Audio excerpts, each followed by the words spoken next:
মগরাহাট থানাতে কয়েক মাস আগে একটা ঘটনা রিপোর্টেড হয়।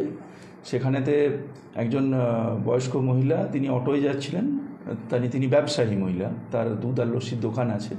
তো সেখানে তাকে ওই কয়েকজন যারা অটোর সহযাত্রী হিসেবে তারা কথা বলতে বলতে তাকে একটা প্রতারণার তিনি শিকার হন এবং ফাইনালি তিনি দেখেন যে তার কাছ থেকে এরা তাকে অজ্ঞান করা হয় কিছু একটা রাসায়নিক দিয়ে, এবং পরে যখন তার জ্ঞান ফেরে তিনি দেখেন যে তার কাছে যে ক্যাশটা ছিল এবং গয়নাগুলো তার উধাও হয়েছে।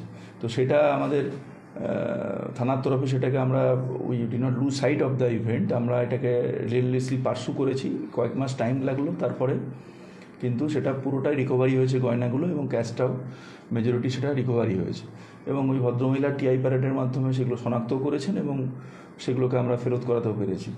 এর সঙ্গে যেটা আমরা বিশেষ করে মেনশন করতে চাইব যে এটা এই যে গয়না, আংটি, দুল বা হার যা যা চুরি গিয়েছিল, খোয়া গিয়েছিল, সেগুলো যেমন ফেরত পেলেন, এটা আমরা জনসমক্ষে আরও বিশেষ করে আনতে চাই সেই জন্য যে এক্ষেত্রে কিন্তু খুব একটা ইন্টিমিডেশন বা ফোর্স অ্যাপ্লাই হয় না।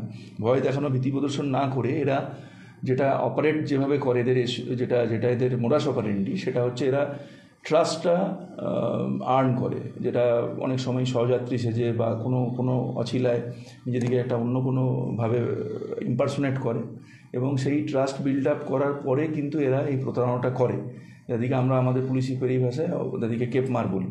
তো সেটা নিশ্চিতভাবেই অজানা লোক, তাদের সম্বন্ধে আমরা সহনাগরিকদেরকে অনুরোধ করব খুব সতর্ক থাকতে, এবং যে ধরনের প্রলোভনগুলো এরা বেশিরভাগ সময়ই রাখে, কখনো কোনো অর্থ, কোনো অ্যান্টিক, কোনো গয়না ইত্যাদি ক্ষেত্রে যেন ভীষণ সতর্কতা অবলম্বন করা হয়। তো এটাই আমাদের বিশেষ করে আরও আবেদন থাকলো, এই ঘটনাকে সামনে নিয়ে আসার এটা একটা প্রধান কারণ।